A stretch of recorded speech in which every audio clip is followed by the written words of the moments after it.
अच्छा, कभी सोचा है कि एक माँ की दुआ में असल में कितनी ताकत हो सकती है?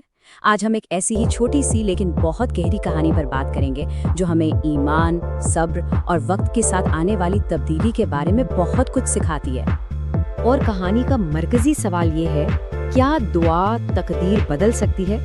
ये एक ऐसा सवाल है जो आप जानते हैं सदियों से इंसान को सोचने पर मजबूर करता रहा है। तो हमारी आज की कहानी भी इसी सवाल के इर्द गिर्द घूमती है और शायद हमें एक बहुत ही ताकतवर जवाब की तरफ ले जाती है। तो चलें कहानी शुरू करते हैं। हर कहानी की तरह इसका भी एक आगाज़ है और इसका आगाज़ होता है एक ऐसे किरदार से जो अपनी ज़िंदगी से कह लें कि थोड़ा गाफिल है। देखते हैं कैसे। तो कहानी का जो मरकज़ी किरदार है ना, वो एक नौजवान लड़का है, देखने में बिल्कुल आम सा, लेकिन उसकी ज़िंदगी में एक बहुत बड़ी कमी थी।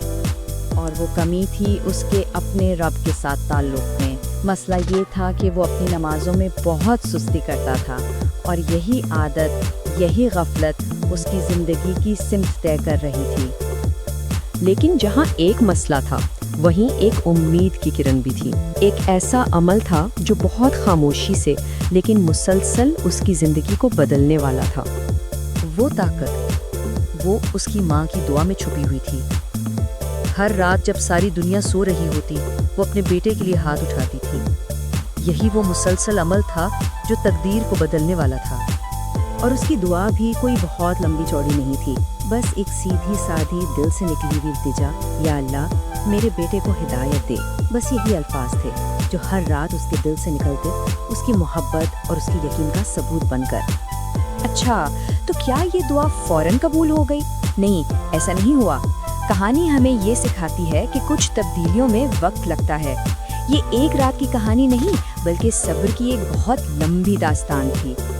दिन महीनों में बदले, महीने सालों में, और कई साल गुजर गए और माँ की दुआ जारी रही, बिल्कुल उसी तरह, बगैर रुके। ये सफ़र आसान नहीं था।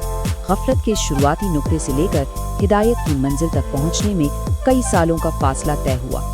ये सिर्फ वक्त का गुजरना नहीं था, बल्कि ये उम्मीद, सब्र और मुसलसल दुआ का सफ़र था। और फिर इतने सालों के सब्र और मुसलसल दुआओं के बाद आखिरकार वो तब्दीली आई जिसका इंतज़ार था। वो लड़का बदल चुका था। यानी कहाँ तो वो लड़का जो कभी नमाज से भागता था और कहाँ अब उसे नमाज में ही सुकून मिलने लगा। इसकी ज़िंदगी की सिमत पूरी तरह बदल चुकी थी और उसकी गफलत इबादत में तब्दील हो गई थी। तो इस पूरी कहानी का, इस पूरे सफ़र का हासिल क्या है? इस सब्र और दुआ का नतीजा क्या निकला? सबक बहुत सीधा और बहुत गहरा है। माँ की दुआ कभी रद्द नहीं होती। हो सकता है उसकी कबूलियत में वक्त लगे, लेकिन इसका असर यकीनी है। ये एक ऐसा वादा है जो इस कहानी में पूरा होता हुआ साफ नजर आता है। और चलिए इस बात को एक आखिरी सवाल के साथ ख़त्म करते हैं। ज़रा सोचिए, वो कौन सी दुआएं हैं जो हमारी जिंदगियों को बना रही हैं? हो सकता है वो हमारी अपनी हो, या शायद वो किसी और की हो जो खामोशी से हर रात हमारे लिए की जा रही हैं।